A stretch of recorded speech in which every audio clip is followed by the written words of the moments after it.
Hi everyone, welcome to Balu IQ online classes. ఈ వీడియోలో మనం ఇండియన్ హిస్టరీకి సంబంధించి కొన్ని ఇంపార్టెంట్ ఎంసీక్యూస్ని డిస్కస్ చేసుకుందామండి.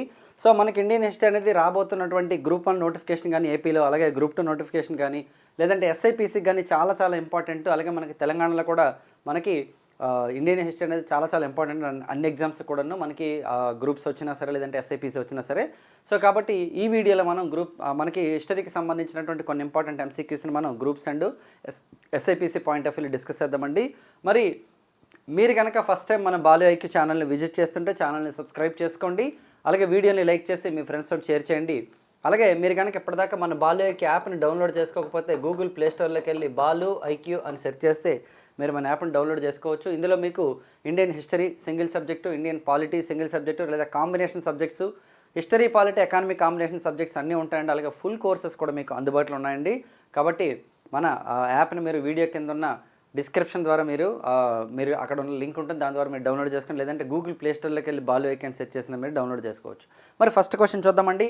మరి బాలగంగాధర్ తిలక్ 6 సంవత్సరాల జైలు శిక్ష పడడానికి గల కారణం ఏంటంటే, బాలగంగాధర్ తిలక్కి 6 years పాటు జైలు శిక్ష పడిందంటే దీనికి గల కారణం ఏంటంటే, ఒకటి పూణేలో విదేశీ వస్త్రాలను దహనం చేయడం వలన, అలాగే ప్లేగ్ కమిషన్ చైర్మన్కి వ్యతిరేకంగా తన పత్రికల్లో వ్యాసాలు రాయడం వలన, లేదా ప్రఫుల్లా చాకి అండ్ ఖుదీరాం బోస్లకు మద్దతుగా వ్యాసాలు రాయడం వలన, లేదంటే హోమ్ రూల్ ఉద్యమాన్ని ఉధృతం చేయడం వల్ల పడిందా అంటే ఆన్సర్ వచ్చేసి మనకి సి అండి. ప్రఫుల్లా చాకి అండ్ ఖుదీరాం బోస్లకు మద్దతుగా ఆయన వ్యాసాలు రాశారనమాట. ఇన్ఫ్యాక్ట్ చెప్పాలంటే రాండ్, ఎవరైతే ప్లేగ్ కమిషన్ చైర్మన్ రాండ్ ఉన్నారో అతను కూడా వ్యతిరేకంగా రాశారండి. దానికి ఇన్స్పైర్ అయినటువంటి దామోదరన్ అండ్ బాలకృష్ణ అనేటటువంటి 2 పర్సన్స్ ఓకేనండి ఆ రాండ్ని చంపేస్తారనమాట, ఆ రాండ్ అండ్ ఐరెస్టులని. అయితే దానికి బాలగంగాధర్ తిలక్ని కారణంగా చూపిస్తే 18 నెలల పాటు జైలు శిక్ష చేస్తారు అతనికి. కాకపోతే ప్రఫుల్ల చాకి అండ్ ఖుదీరాం బోస్ విషయంలో మాత్రం ఈయనకి ఒక 6 సంవత్సరాలు జైలు శిక్ష పడుతుందండి. ఒకసారి చూద్దాం మనం మిగతా డీటెయిల్స్ కూడా. చూడండి, 1908లో ప్రఫుల్ల చాకి అండ్ ఖుదీరాం బోస్లు ముజఫరాపూర్ జడ్జి అయినటువంటి కింగ్స్ఫోర్డ్ని హత్య చేయడానికి ట్రై చేస్తారు, కానీ విఫలమవుతారనమాట. అయితే వీళ్ళకి మద్దతుగా వీళ్ళిద్దరిని సపోర్ట్ చేస్తూ బాలగంగాధర్ తిలక్ అతని పత్రికల్లో అనేక వ్యాసాలు రాశారు. మరి ఆయన పేపర్స్ ఏంటంటే మనకి బాలగంగాధర్ తిలక్ ఏంటంటే కేసరి అండ్ మరాఠా అనే 2 న్యూస్ పేపర్లు రన్ చేశారనమాట. కేసరి అనేది మరాఠా లాంగ్వేజ్లో, మరాఠా అనేది మనకి ఇంగ్లీష్ లాంగ్వేజ్లో ఇలా మనకి రన్ చేయడం జరిగిందండి. దీనితో బాలగంగాధర్ తిలక్పై దేశద్రోహం కేసు నమోదై విచారణ జరిగి 6 సంవత్సరాల పాటు జైలు శిక్ష విధించారనమాట. 6 years పాటు జైలు శిక్ష విధించారనమాట. మరి ఇతను 1908 నుంచి 1914 దాకా జైలు జీవితాన్ని అనుభవించారండి. మరి ఇక్కడ తీసుకుంటే మాండలే జైల్లో, ఓకేనండి, మాండలే జైల్లో ఉన్నారండి. ఇక్కడే బాలగంగాధర్ తిలక్ రాసినటువంటి పుస్తకం మనకి గీత రహస్య అనే పుస్తకం రాశారు. అలాగే బాలగంగాధర్ తిలక్ మరొక పుస్తకం తీసుకుంటే మనకి ఆర్కిటిక్ హోమ్ అండ్ వేదాస్ అండి. ఓకే, ఎవరైతే ఆర్యులు ఉన్నారో వాళ్ళు ఆర్కిటిక్ ప్రాంతం నుంచి వచ్చారని చెప్తారనమాట. ఆ థియరీని ఎక్స్ప్లెయిన్ చేస్తే ఆయన రాయడం జరిగిందండి. సో బాలగంగాధర్ తిలక్ చాలా ఇంపార్టెంట్. అలాగే మనకి 1916లో ఓకేనండి ఏప్రిల్లో మనకి హోమ్ రూల్ ఉద్యమాన్ని ప్రారంభించడం జరిగింది. సో మోస్ట్ ఇంపార్టెంట్ రోల్ అయితే ప్లే చేయడం జరిగింది తిలక్ మనకి. ఓకే, సో మరి నెక్స్ట్ చూద్దామండి. జలియన్ వాలాబాగ్ సంఘటనపై విచారణ కోసం వేసిన హంటర్ కమిషన్లో భారతీయ సభ్యులు లేనివారు ఎవరంటే, మనకి హంటర్ కమిషన్ అనేది 1919లో జలియన్ వాలాబాగ్ సంఘటన ఎప్పుడైతే మనకి 1919 April 13th జరిగిందో దాన్ని స్టడీ చేయడం కోసం మనకి అపాయింట్ చేయడం జరిగిందనమాట. హంటర్ కమిషన్ ఇంకోటి కూడా ఉందండి, అది వచ్చేసి మనకి ఎడ్యుకేషన్ కమిషన్ అనమాట. ఈ హంటర్ ఎడ్యుకేషన్ కమిషన్ ఏదైతే ఉందో ఇది 1882లో లార్డ్ రిప్పన్ కూడా మనకి వేయడం జరిగింది. అందులో ఆనంద్ మోహన్ బోస్ అనే అతను మెంబర్గా ఉండేవాడు అనమాట. మరి ఇందులో లేనిది ఎవరంటే హంటర్ కమిషన్లో చిమన్లాల్ సెతల్వాడు, సుల్తాన్ అహ్మద్ ఖాను, పండిత్ జగత్ Narayan and Lala Hansraj and answer వచ్చేసి మనకి లాలా హన్స్రాజ్ అనమాట.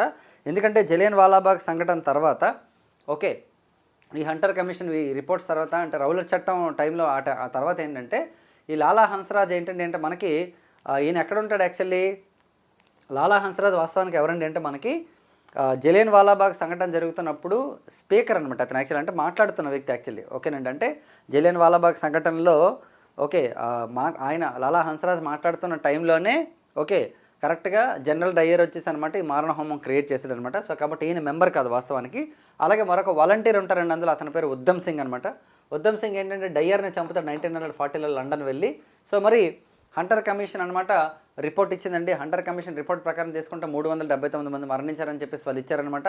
అలాగే కాంగ్రెస్ పార్టీ కూడా శాంతారాం కమిటీని అపాయింట్ చేస్తండి. కాంగ్రెస్ పార్టీ కూడా మనకి శాంతారాం కమిటీని అపాయింట్ చేస్తండి. మరి హంటర్ కమిషన్ ఇచ్చిన రిపోర్ట్ని ఏం చెప్పారంటే గాంధీ వైట్ వాష్ అని చెప్పారు. ఎందుకంటే this is an accidental mistake in his duty అని చెప్పేసి అనమాట రాయడం జరిగింది. ఎందుకంటే జనరల్ డయర్ కావాలని చేయలేదని చెప్పేసి రాయడంతో ఓకే ఆ తర్వాత మనకు జరిగిందే సహాయ నిరాకరణ ఉద్యమం అండి. ఇక్కడ నుంచి మనకి 1920 నుంచి కూడా 47 దాకా మనకి గాంధీ ఎరా అనేది స్టార్ట్ అవుతుందండి. చాలా ఇంపార్టెంట్ ఇవన్నీ కూడాను. సో నెక్స్ట్ క్వశ్చన్ చూద్దామండి. గదర్ పత్రిక ఏ భాషల్లో ప్రచురితమైందంట. సో మనందరికీ గదర్ అంటే ఏంటి, విప్లవం అని తెలుసును. గదర్ పొలిటికల్ పార్టీ అయితే 1913లో మనకి లాలా హర్దయాల్ మనకి శాన్ ఫ్రాన్సిస్కోలో స్టార్ట్ చేశారని తెలుసండి. కానీ ఇది ఏ లాంగ్వేజ్ల్లో ప్రారంభమైందంట? గురుముఖి, ఉర్దూ, ఇంగ్లీష్. పైవన్నీ ఆన్సర్ వచ్చేసి పైవన్నీ అండి. ప్రారంభంలో అయితే మనకి ఉర్దూ అండ్ గురుముఖి అండి. తర్వాత ఇంగ్లీష్లో కూడా సంపాదకీయం జరిగిందనమాట. చూడండి, దీని యొక్క అసలు పేరు, గదర్ పార్టీ అసలు పేరు హింద్ అసోసియేషన్ ఆఫ్ అమెరికా అండి.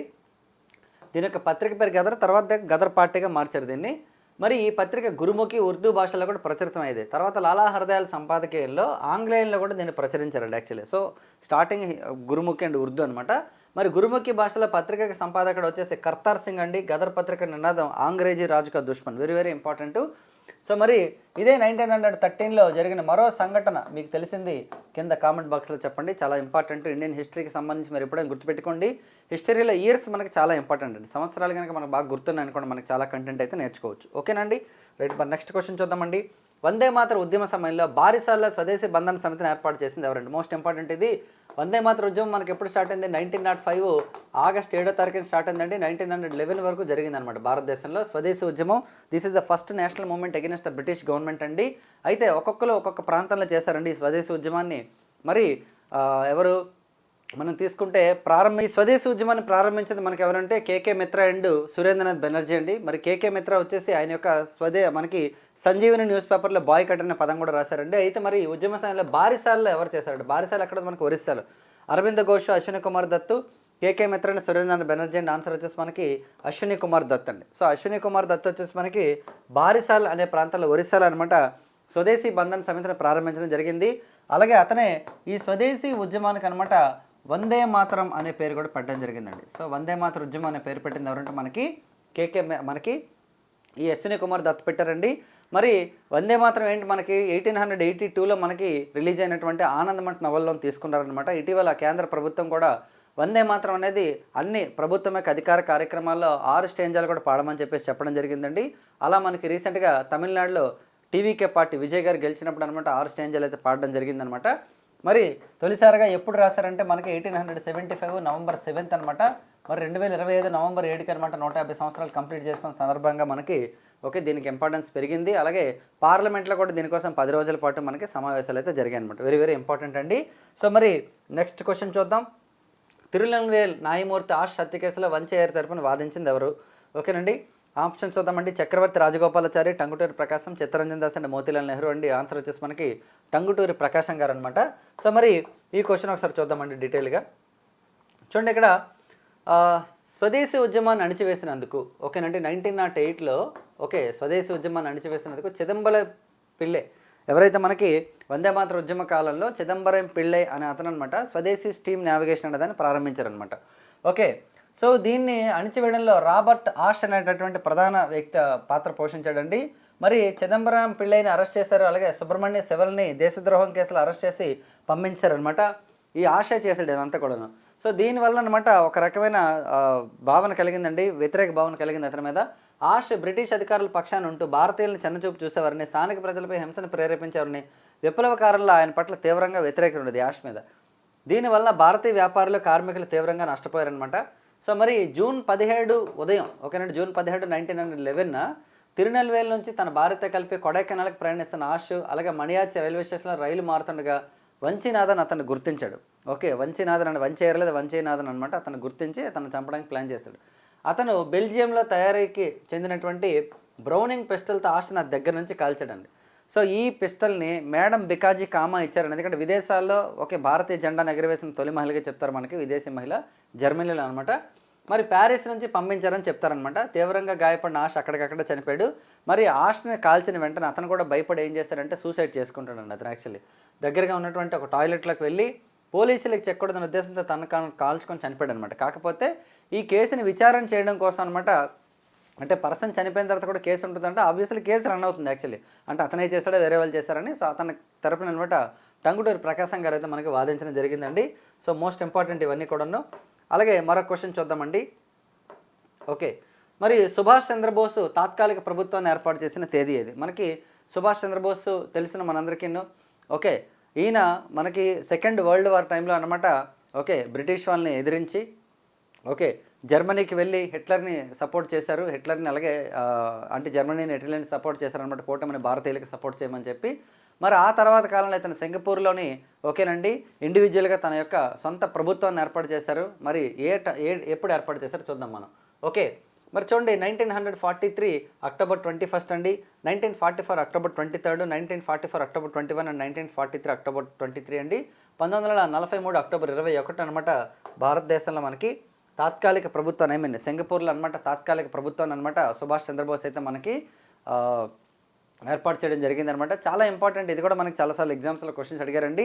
మరి మనం తీసుకున్నట్లయితే సుభాష్ చంద్రబోస్ మనకి 1920లో ఓకేనండి ఏదైతే మనకి సహాయ నిరాకరణ జరుగుతున్న టైంలోనే ఈయన వచ్చారనమాట. 1938 అలాగే 1939లో కాంగ్రెస్ పార్టీకి అనమాట ఈయన అధ్యక్షులుగా పనిచేశారు. 1938లో ఈయన కాంగ్రెస్ పార్టీ అధ్యక్షులుగా హరిపుర కాంగ్రెస్ సమావేశానికి ఉన్నారనమాట. ఆ టైంలోనే భారతదేశానికి ప్రణాళిక సంఘం కావాలని డిమాండ్ చేస్తూ ఒక కమిటీని అపాయింట్ చేశారండి, కమిటీ ఆన్ నేషనల్ ప్లానింగ్. దీనికి అధ్యక్షులు ఎవరంటే జవహర్లాల్ నెహ్రూ అనమాట. అలాగే 1939లో భోగరాజ్ పట్టాభి సీతారామ గారిని ఓడించి 1939లో he became the chairperson of Congress అనమాట. తర్వాత ఫార్వర్డ్ బ్లాక్ పార్టీని స్థాపించడం కూడా జరిగింది. సో సుభాష్ చంద్రబోస్ చాలా చాలా ఇంపార్టెంట్. మరి సుభాష్ చంద్రబోస్ గారు రాసినటువంటి పుస్తకాలు ఏవైతే ఉన్నాయో దానికి సంబంధించినటువంటి మీకు ఇన్ఫర్మేషన్ తెలిస్తే కింద కామెంట్ బాక్స్లో పెట్టండి, ఇవ్వండి. ఈ వీడియోకి సంబంధించినటువంటి ఇంపార్టెంట్ ఇండియన్ హిస్టరీ ఎంసీక్యూస్ అనమాట. మీకు ప్రతిరోజు ఏదో ఒక సబ్జెక్ట్కి సంబంధించినటువంటి ఎంసీక్యూస్ మనం ఇవ్వడం జరుగుతుంది.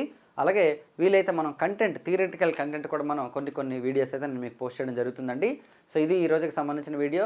మన బాలుఐక్ యాప్ని కనుక ఇప్పటిదాకా డౌన్లోడ్ చేసుకోకపోతే డౌన్లోడ్ చేసుకోండి. జూన్ 5th నుంచి కూడా మీకు ఇండియన్ హిస్టరీ 2.0 కోర్స్ లాంచ్ అవుతుంది. మీరు ఇప్పుడు తీసుకున్నా సరే మీరు తీసుకున్న ఎగ్జిస్టింగ్ కోర్సులని 2.0 పేరుతో వీడియో కంటెంట్ అయితే మనం అప్లోడ్ చేస్తామండి. సో నెక్స్ట్ వీడియో మళ్ళీ కలుద్దాం. బాలుఐక్ యాప్ని డౌన్లోడ్ చేసుకోండి ప్లేస్టోర్లోంచి, లేదంటే వీడియో కింద డిస్క్రిప్షన్లో నుంచి డౌన్లోడ్ చేసుకోండి. Thank you so much and wish you all the best.